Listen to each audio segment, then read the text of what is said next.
అందరికీ ప్రేజలాడండి. దేవుని నామంలో కూడి వచ్చిన మీ అందరికీ శుభాభివందనాలు. యేసునామంలో కూడిన అందరికీ సమాధానం కలుగుగాక. దినమంతా దేవుడు తన కృపలో మనం భద్రపరిచి ఒక సాయంకాలం ముందు దేవుని స్తుతించటకు ఆయన స్వరం వింటకు ఇచ్చిన అవకాశాన్ని యొక్క ధన్యతను బట్టి దేవునికి స్తుతి చెల్లిస్తాము. దేవుని నామానికి మహిమ కలుగుగాక. మన మధ్యలో ఉన్న చంద్రశేఖర్ అన్న గారు స్టార్టింగ్ ప్రార్థన చేస్తారు. ప్రేజలాడనా ప్రార్థిస్తామని. పరిశుద్ధ వగ దేవ, సర్వోన్నతులకు తండ్రి, ఇశ్రాయేలు గొప్ప దేవ, నీకే సమస్త ఘనత మహిమ ప్రభావం చెల్లించుకొనిచున్నాం నాయన. ప్రభా, ఈ ఉదయం నుంచి ఇంత మమ్మల్ని కాపాడినారు, సురక్షితంగా చేసినారు. ప్రతి పనిలో విజయం అనుగ్రహించినందుకు మీకు ఎంతో వందనాలైనా. మీ కృపలు మమ్మల్ని అందరినీ జ్ఞాపకం చేసుకొని మనం ప్రార్థిస్తున్నాం నాయన. మీ రక్షణ ప్రణాళికలు మేము అందరం లాభం ప్రకటించమని ప్రార్థిస్తున్నాం. గొప్ప తండ్రి, మీకే కృతజ్ఞతలు అర్పించుకుంటున్నాం, స్తుతులు అర్పించుకుంటున్నాం నాయన. ఆనందంతట్లో మీరే ఆధిపత్యం వహించండి. ప్రతి ఒక్కరితో మాట్లాడండి, వారి జీవితాలను సరి చేయండి ప్రభావ. నైనా మీ ప్రార్థన మీ యొక్క సన్నిధిలో మేము సమయం గడపకపోతే ప్రభావ, మేము చచ్చిన వారనే ప్రభావ. మేము మీరే మా యొక్క దాగు చోటునైనా, మీరే మా యొక్క ఆశ్రయపూర్ణమైనా. కాబట్టి నైనా మీ సన్నిధికి వచ్చిన మాతో మాట్లాడండి, మమ్మల్ని ఆశ్రయించండి, బలపరచండి. ప్రతి ఆటంకాలను క్యాన్సిల్ చేయండి, ప్రతి అనారోగ్యం గద్దించండి, స్వస్థపరచండి నైనా. ఆర్థికంగా ప్రతి ఒక్కరిని మెరుగుపరచండి నాయన. నూతనమైన అభిషేకం దయచేసి నడిపించండి. ధైర్యంగా మీ యొక్క వాక్యాన్ని ప్రజలకు ప్రకటించాలా, ప్రార్థన చేసినప్పుడు అనేక రక్షణ పొందాలా, స్వస్థతలు పొందాలా. అటువంటి సేవలో మమ్మల్ని అందరినీ నడిపించమని, ఈ దినం తన్మని చెప్పబడుతున్న వాక్యాన్ని ఆశ్రయించమని, ఆ చెబుతున్న వాక్యం చెప్తున్న బ్రదర్ని కానీ సిస్టర్ని కానీ ప్రభావ మీ యొక్క తన్మని సెలవు చాటున మరుగుపరచుకోమని యేసుక్రీస్తునామమున ప్రార్థిస్తున్నాం తండ్రి, ఆమేన్. దేవుని కనపరుస్తాము. నీకంటే నమ్మదగిన దేవుడెవరయా, నీవుంటే నాతో ఏ భయము లేదయా. నీకంటే నమ్మదగిన దేవుడెవరయా, నీవుంటే నాతో ఏ భయము లేదయా. మేలు కొరకే అన్నీ జరిగించు యేసయ్యా, మేలు కొరకే అన్నీ జరిగించు యేసయ్యా. కీడు వెనకే ఆశీర్వాదం పంపుతావయ్యా, ఇరు వెనకే ఆశీర్వాదం పంపుతావయ్యా. నీకంటే నమ్మదగిన దేవుడెవరయా, నీవుంటే నాతో ఏ భయము లేదయా. కొట్టబడిన వేళ నా గాయం కట్టినావే, కొట్టబడిన వేళ నా గాయం కట్టినావే. బాధించిన స్వస్థపరిచేది నీవే, బాధించిన స్వస్థపరిచేది నీవే. నీకంటే నమ్మదగిన దేవుడెవరయా, నీవుంటే నాతో ఏ భయము లేదయా. నీకంటే నమ్మదగిన దేవుడెవరయా, నీవుంటే నాతో ఏ భయము లేదయా. అణచబడిన వేళ నా తలను ఎత్తినావే, అణచబడిన వేళ నా తలను ఎత్తినావే. శిక్షించిన గొప్ప చేసేది నీవే, శిక్షించిన గొప్ప చేసేది నీవే. నీకంటే నమ్మదగిన దేవుడెవరయా, నీవుంటే నాతో ఏ భయము లేదయా. మేలు కొరకే అన్నీ జరిగించు యేసయ్యా, ఇరు వెనకే ఆశీర్వాదం పంపుతావయ్యా. మేలు కొరకే అన్నీ జరిగించు యేసయ్యా, ఇరు వెనకే ఆశీర్వాదం పంపుతావయ్యా. నీకంటే నమ్మదగిన దేవుడెవరయా, నీవుంటే నాతో ఏ భయము లేదయా. విడువబడిన వేళ నన్ను చేరదీసినావే, విడువబడిన వేళ నన్ను చేరదీసినావే. కోపించిన కరుణ చూపేది నీవే, కోపించిన కరుణ చూపేది నీవే. నీకంటే నమ్మదగిన దేవుడెవరయా, నీవుంటే నాతో ఏ భయము లేదయా. మేలు కొరకే అన్నీ జరిగించు యేసయ్యా, ఇరు వెనకే ఆశీర్వాదం పంపుతావయ్యా. నీకంటే నమ్మదగిన దేవుడెవరయా, నీవుంటే నాతో ఏ భయము లేదయా. థ్యాంక్ యూ అండి. అందరికీ ప్రైజ్ లార్డ్. మన మధ్యలో ఉన్న రేణుకా సిస్టర్ గారు వాక్యం షేర్ చేస్తారు. ప్రైజ్ లార్డ్ సిస్టర్, మీరు వాక్యం షేర్ చేయండి. Praise the Lord brothers and sisters. Hello, నా వాయిస్ వినబడుతుందా సిస్టర్? క్లియర్ ఉంది సిస్టర్. ప్రార్థన చేసుకున్నాం. స్తోత్రం తండ్రి, యేసుప్రభా నీకే వందనాలు రాజా. పరిశుద్ధుడా నీకే స్తోత్రం తండ్రి. మహిమగల రాజా నీకే వందనాలు రాజా. ప్రభా నీ వాక్యం చేత మాట్లాడండి ప్రభా. నా రాజా నీకే వందనాలు రాజా. నీ వాక్యం చేత మాట్లాడి మా అందరినీ దీవించి ఆశీర్వదించి నీ మార్గంలో స్థిరంగా నడుచుటకును సహాయం చేసి నీ నామానికి మహిమ తెచ్చుకోమని యేసునామమున నడుచున్నాను తండ్రి, ఆమేన్. 3 యోహాను 1 అధ్యాయంలో 22, 3, 4. ప్రియుడా, నీ ఆత్మ వర్ధిల్లుచున్న ప్రకారము నీవు అన్ని విషయంలోనూ వర్ధిల్లుచు సౌఖ్యంగా ఉండవలని ప్రార్థించుచున్నాను. నీవు సత్యమును అనుసరించి నడుచుకొనుచున్నావు గనక సహోదరులు వచ్చి నీ సత్య ప్రవర్తనను గురించి సాక్ష్యం చెప్పగా విని బహుగా సంతోషిస్తున్నాను. ఇక్కడ ఏమంటాడు యోహన్ భక్తుడు, ప్రియుడా నీవు నీ ఆత్మ వర్ధిల్లుచున్న ప్రకారము నీవు అన్ని విషయంలోనూ వర్ధిల్లుచు సౌఖ్యముగా ఉండవలనని ప్రార్థించుచున్నాను. ఇక్కడ యోహన్ భక్తుడు ఏమంటాడు, మనమందరము ఆత్మలో మనం వర్ధిల్ల ప్రకారంగా అది వర్ధిల్లుచు ఉండి మనము సౌఖ్యంగా సంతోషంగా మనము అనుకున్నది జరుగుతుంట విషయంలో ఉన్నట్టు సౌఖ్యంగా ఉండవలని ప్రార్థిస్తున్నానని యోహాన్ భక్తుడు ఇక్కడ చెప్తుండు. నీవు సత్యమును అనుసరించి నడుచుకొనిచున్నావు గనుక సహోదరులు వచ్చి నీ సత్ప్రవర్తన గురించి సాక్ష్యం చెప్పగా విని బహుగా సంతోషించుతుని. అయితే మనము సత్యంను అనుసరించి నడుచుకొనిచున్నాము గనుక ఇక్కడ ఏమంటుండో మన సత్ప్రవర్తన గురించి సాక్ష్యం అందరూ సాక్ష్యం చెప్తే అది విని బహు సంతోషపడాలంట. ఇంకోటి 4వ వచనంలో ఏమంటాడు, నా పిల్లలు సత్యమును అనుసరించి నడుచుకొనుచున్నారని వినుట కంటే నాకు ఎక్కువైన సంతోషము లేదు. అయితే మనం దేవుని బిడ్డలము కాబట్టి మనం సత్యమును అనుసరించి నడుచుకొనిచున్నాం కాబట్టి దేవునికి అంతకంటే సంతోషమైన విషయము ఏది లేదని ఇక్కడ యోహాన్ భక్తుడు చెప్తుండు. ఇంకా 6వ వచనంలో ఏమంటుండు, వారు నీ ప్రేమను గురించి సంఘం ఎదుట సాక్ష్యం ఇచ్చిరి. వారు అన్ని జనుల వల్ల ఏమి తీసుకొనక ఆయన నామము నిమిత్తము బయలుదేరి గనుక దేవునికి తగినట్లుగా నీవు వారిని సాగనంపిన ఎడల నీకు యుక్తముగా ఉండును. ఇక్కడ ఏమంటుండో, వారు ప్రేమను గురించి సంఘం ఎదుట సాక్ష్యం ఇచ్చిరి. మన ప్రేమ ఎట్లుండాలంటే ఇతరులకు సాక్షికరంగా ఉండాలా, అన్ని జనులకు కూడా సాక్షికరంగా ఉండి ఏమీ తీసుకొనక ఆయన నామం నిమిత్తం బయలుదేరి దేవుని నామం నిమిత్తం బయలుదేరి దేవునికి తగినట్లుగా మనము జీవించాలంటుండు. దేవుని ఆయన నామం నిమిత్తం బయలుదేరి గనుక దేవునికి తగినట్లు అంటే దేవుడు మనల్ని సేవ చేయమన్నాడు కాబట్టి సేవకు తగినట్లుగా మనం జీవించాలా.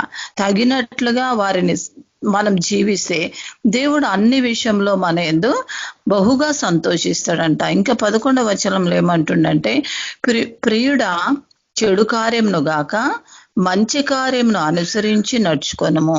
ఇంకా ఏమని హెచ్చరికిస్తుండో, ప్రియుడా చెడు కార్యములు చేయక మంచి కార్యమును అనుసరించి నడుచుకొనము. మేలు చేయు వారికి దేవుని సంబంధి, మేలు చేయువాడేమంట దేవుని సంబంధి, కీడు చేయువాడు దేవుని చూచిన వాడు కాడు. ఇక్కడ ఏమంటున్నావు, మనం ఎప్పుడైతే మేలు చేసుకొని దేవుని వాక్యానుసారంగా జీవించు కీడు చేసిన వారికి కూడా మేలు చేసుకుంటూ తిరిగితే మనం ఎట్లుంటామంట, మనం దేవుని సంబంధులమై ఉంటామంట. కాబట్టి మనం అట్లాంటి క్రియలు అట్లా మేలు చేసుకుంటా అటువంటి క్రియనుసారంగా మనం మంచి క్రియలు చేసుకుంటూ వస్తే మనం ఏమైతామంట దేవుని సంబంధులం. ఎప్పుడైతే మనం దేవుని సంబంధులమై ఉంటామో దేవునికి అనుకూలంగా మనం జీవిస్తున్నట్టు దేవుడు దాన్ని బట్టి మనల్ని ఎంతగానో దీవిస్తాడంట. ఇంకా లూకాసు వార్త 6వ వచనం, లూకాసు వార్త 6వ వచనంలో 27-28, వినుచున్న మీతో నేను చెప్పినది ఏమనగాని శత్రువులను ప్రేమించుడి, మిమ్మల్ని ద్వేషించి వారికి మేలు చేయుడి. ఇక్కడ ఏమంటాడు, మనము శత్రువులను ప్రేమించాల. కానీ ఈ రోజుల్లో అది జరిగేది అసాధ్యం. చాలా చాలా మట్టుకు చూస్తూనే వస్తున్నాం, అది జరిగేది అసాధ్యం. కానీ ఎవరిలో దేవుని ప్రేమ స్థిరంగా నిలిచి ఉంటాడో అటువంటి వాళ్ళు మనం ఏం చేయాలా, అట్లాంటి వాళ్ళు దేవుని నువ్వు చెప్పినది ఏమన్నా, నువ్వు శత్రువులను ప్రేమించుడి, మనం ద్వేషించే వారికి మేలు చేయడి. మనం ఏం చేయాలా, శత్రువులను ప్రేమించాలా, వాళ్ళకు మేలు చేయాలా. కానీ కొన్ని విషయాల్లో అది మనం తప్పిపోతాం. దాని ప్రకారంగా మనం నడవలేకపోతాం. కాబట్టి మనతోని కాదు, మన సొంత ప్రయత్నంతోని కాదు, మనం దేవుణ్ణి అడిగి, ప్రభా నీ వాక్యానుసారంగా నేను జీవించాలా, నీ వాక్యం ఎట్లా చెప్తుందో దాని ప్రకారంగా నేను నడవాలా ప్రభా అని మనం దేవుణ్ణి అడిగితే దేవుడే ప్రతిదినం మనల్ని నడిపిస్తాడు.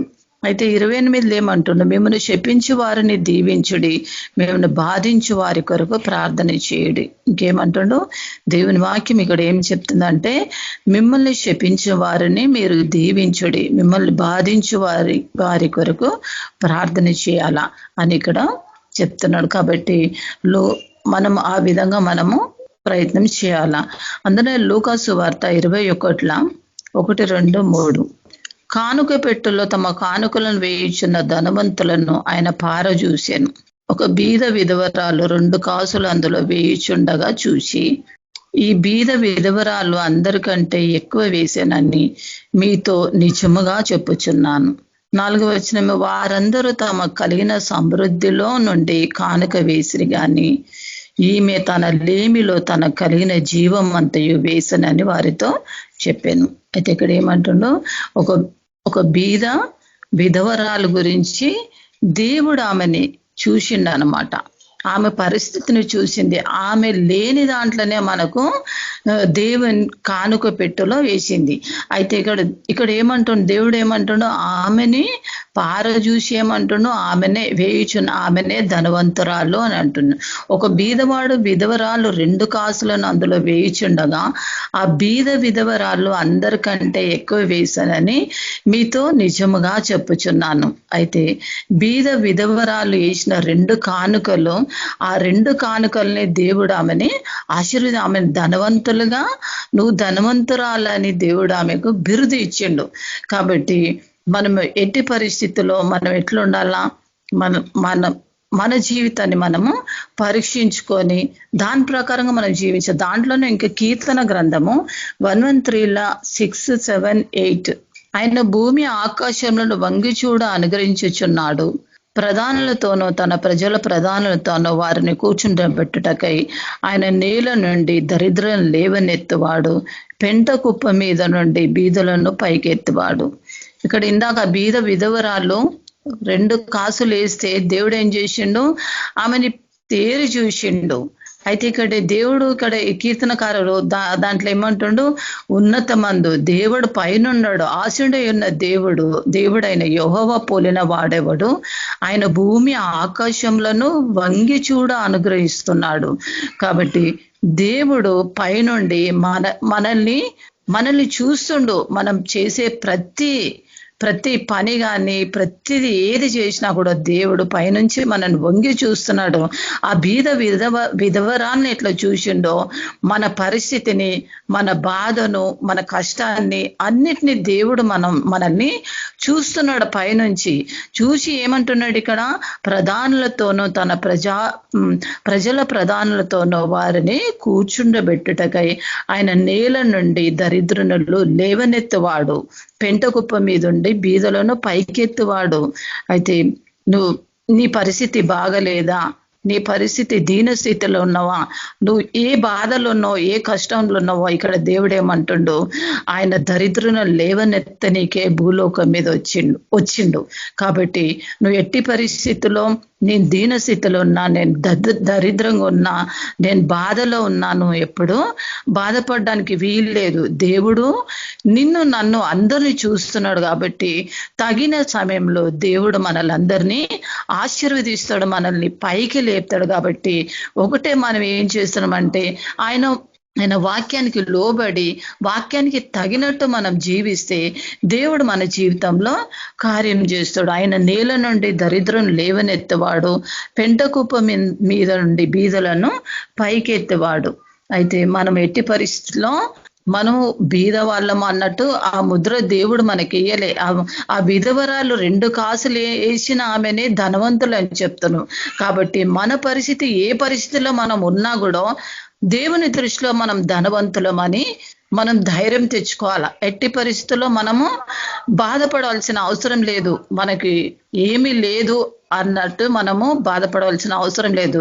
2 కాసులు వేసినామని ధనవంతులుగా దేవుడు బిరుదు ఇచ్చిండు. కాబట్టి అట్లాంటి యొక్క బిరుదు దేవుడు మనం లేని వాళ్ళ గురించి కూడా దేవుడు ఇక్కడ చెప్తున్నాడు.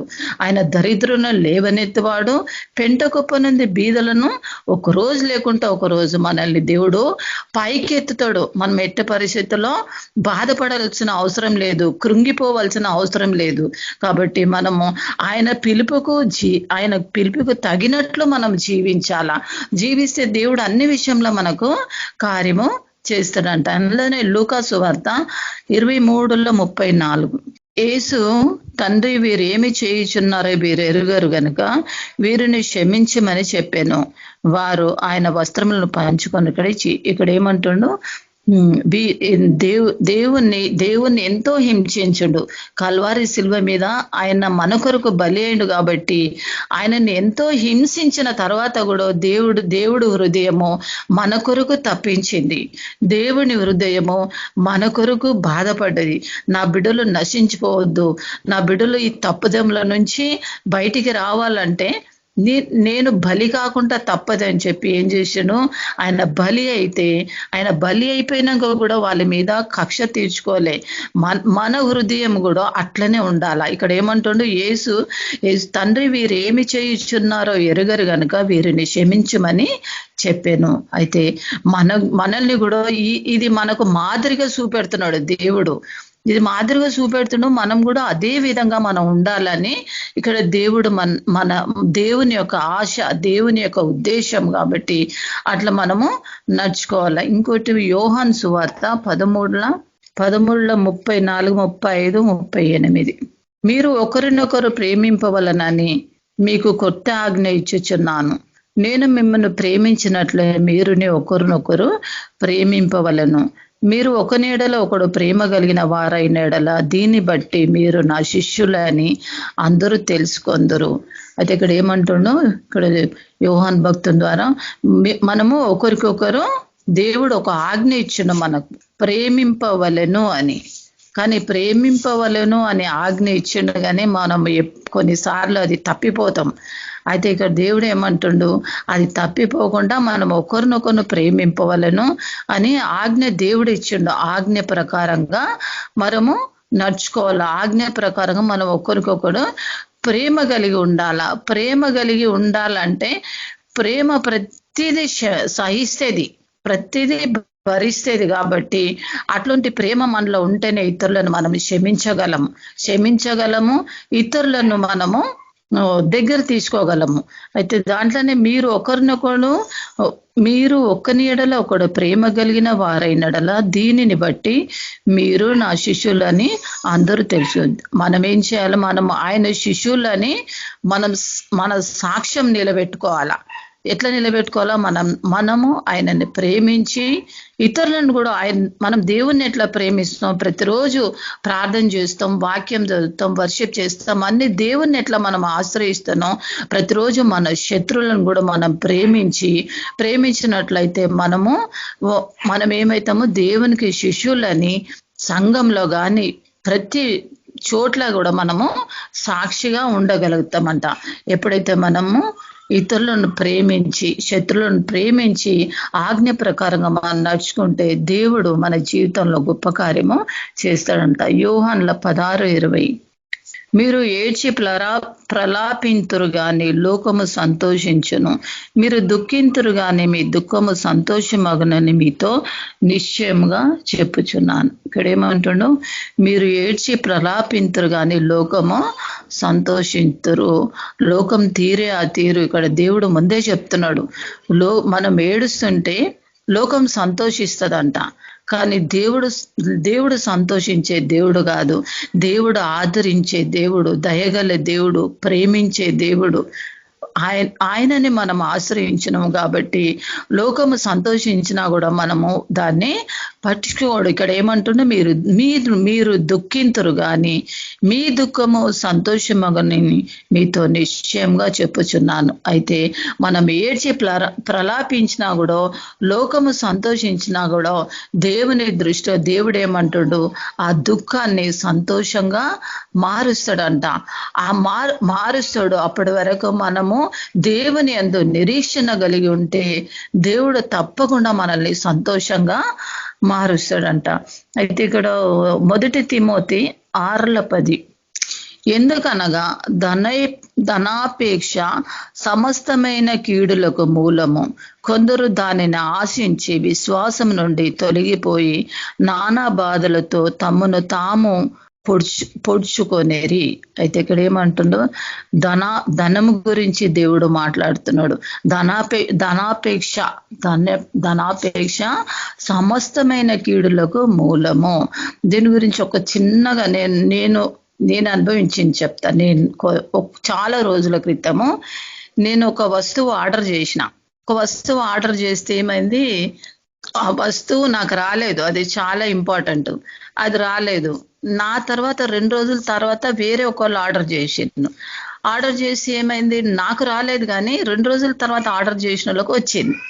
అయితే నేను ఆ వ్యక్తిని పోయి అడిగిన, నేను ముందు చేసిన నాకు రాలేదు, నువ్వు తర్వాత చేసినావు నీకు వచ్చింది అని అంటే, ఆమె అంటే ఏం చేసిన కోపంగా ఏమన్నదంటే, పైసా పేకో దేకో తమాషా అన్నది. ఆమె పైసా పేకో దేకో తమాషా అన్నది. ఏంది ఈమె ఇట్లా అంటున్నది అని అంటే, అప్పుడు నేను అనుకున్నా, ఆ డెలివరీ బాయ్ని ఈమె పైసలు ఇచ్చి కొనుక్కుంది కాబట్టి ముందు డెలివరీ ఆమెకి ఇచ్చింది. ఇక నాకు కొంచెం బాధ అనిపించింది. ఆ వస్తువు నాకు కంపల్సరీ, నేను అప్పుడు చాలా రోజుల క్రితము నాకు కంపల్సరీ నాకు కావాలి, కానీ నాకు డెలివరీ రాలేదు.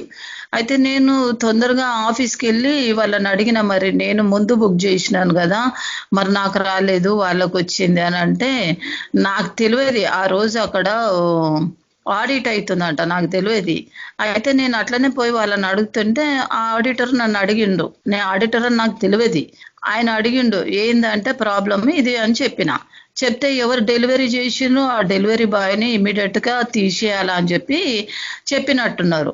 అయితే ఆ డెలివరీ బాయ్ ఊరికొచ్చి ఆ ఎవరికైతే తర్వాత వచ్చిన ఆమెకు 2 రోజుల తర్వాత వచ్చిన ఆమెను పోయి ఆమె దగ్గర పోయి బతిమలాడుతున్నంట, నువ్వు పోయి ఆ సిస్టర్కు చెప్పు, వచ్చి మా ఇల్లు లాక్ ఉండని చెప్పి మాకు వేసిన అని చెప్పు అని చెప్పిండంట. అయితే ఆవిడ వచ్చి నా దగ్గర బతిమలాడుతుంది, ఆయన ఉద్యోగం వెళ్ళిపోతుంది, నువ్వు అట్లనే చెప్పమ్మా అంటే, సరే నీగలే, మరి మనం కూడా క్షమించాలి కదా, మనం కూడా చూపెట్టాల దేవుని ప్రేమ. సరేనే వాళ్ళకి చెప్పిన, లేదు నేను వచ్చిండ్రంట, మరి వాళ్ళు లేరని వెళ్ళిపోయిండ్రు, వేరే వాళ్ళకి ఇష్యూ అయింది అది అని చెప్తే, అప్పుడు అక్కడ ప్రాబ్లం సాల్వ్ అయింది.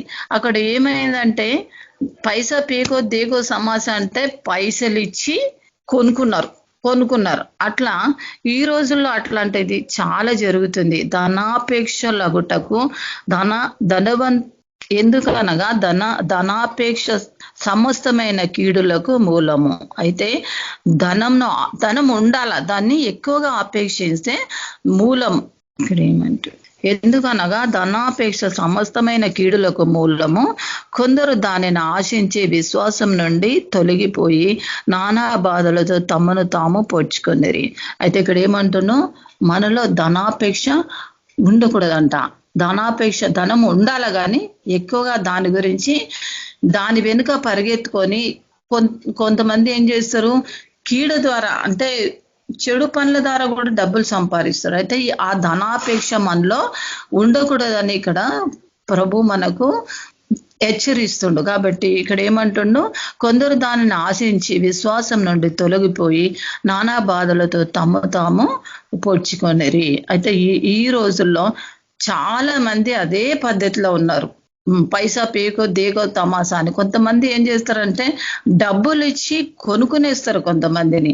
అయితే ఆ కొనుక్కున్న తర్వాత వాళ్ళు ఏం చేస్తారంటే, వాళ్ళు చెడు చేసినా మంచి చేసినా వాళ్ళదే కరెక్ట్ అంటారు. ఈ రోజుల్లో సమాజంలో జరుగుతుంది అట్లాంటి.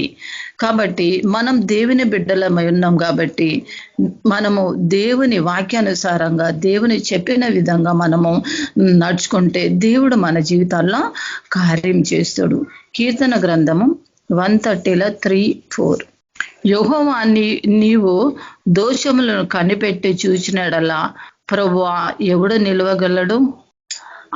ఆయనను జనులు నీ యందు భయభక్తుల్ని నిలిపినట్లు నీ యొద్ద క్షమాపణ దొరుకును. ఇక్కడ ఏమంటున్నా, యెహోవా నీవు దోషములను కనిపెట్టి చూచినాడల్లా ప్రభువా ఎవడు నిలవగడం. నిజమే, మనం దేవుని దృష్టిలో మనం పాపులమయ్యుండి దేవుడు మనల్ని క్షమించిండు. ఆ పాపంని మాత్రం మనం చేసిన పాపము దేవుడు ఆయన హృదయంలో పెట్టుకుంటే మనకి ఎంత గొప్ప శిక్ష వస్తుందో.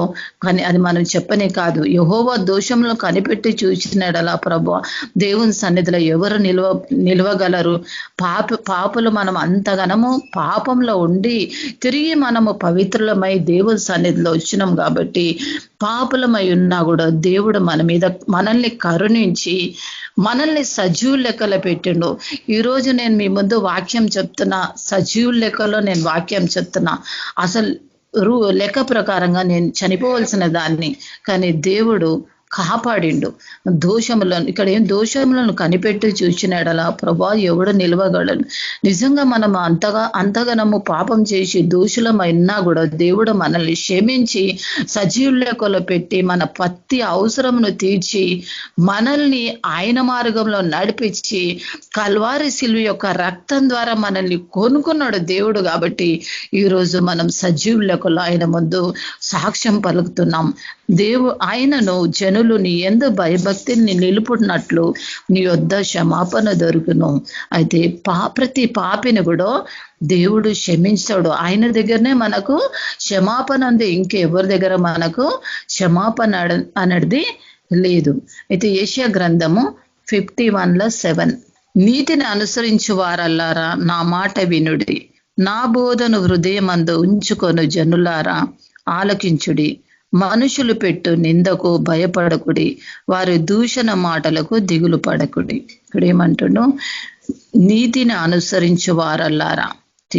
నీతిమంతులకు కలుగు ఆపదలు అనేకములు అంటున్నాను. మనకు ఆపదలు అనేకములు. అయితే నా మాట వినుడి, నా బోధ హృదయమందు ఉంచుకొను జనులారా ఆలకించుడి. మనుషులు పెట్టు నిందకు భయపడకుడి. అయితే ఇక్కడ మనం నీతిగా ఉన్నాక కూడా మనకేమొస్తుందంట? మనకు శ్రమ వస్తుంది, కష్టం వస్తుంది, బాధ వస్తుంది, నింద వస్తుంది. అయితే దేవుడు ముందే మనల్ని ఆదరించి వాక్యం ద్వారా మనల్ని ఆదరిస్తున్నాడు. మనుషులు పెట్టు నిందకు భయపడకుడి, వారి దూషణకు దిగులు పడకుడి. వాళ్ళు దూషిస్తారు, నానా రకాలుగా దూషిస్తారు. కానీ దేవుడు ఏమంటుండు? దాని గురించి నువ్వు దిగులు పడకు, వాళ్ళు పెట్టే నిందకు నువ్వు భయపడకు. మనం నీతిగా నడుస్తున్నాం కాబట్టి నీతి క్రియలు దేవుని దగ్గర రాసి ఉంటాయి. మన నీతి క్రియలు దేవుని దృష్టిలో దేవుని దగ్గర ఉంటాయి కాబట్టి మనుషులకు మనం భయపడాల్సిన అవసరము లేదు. మనుషుల నిందకు మనం భయపడాల్సిన అవసరం లేదు. వాళ్ళ దూషణకు మనము భయపడాల్సిన అవసరం లేదని ఇక్కడ చెప్తుంది. న్యాయాధిపతులు 5:31. యెహోవా నీ శత్రువులందరూ అలాగునే నశించెదరు, ఆయనను ప్రేమించేవారు బలముతో ఉదయించు సూర్యుని వలె నందురు. అయితే ఇక్కడ ఏమంటున్నాను?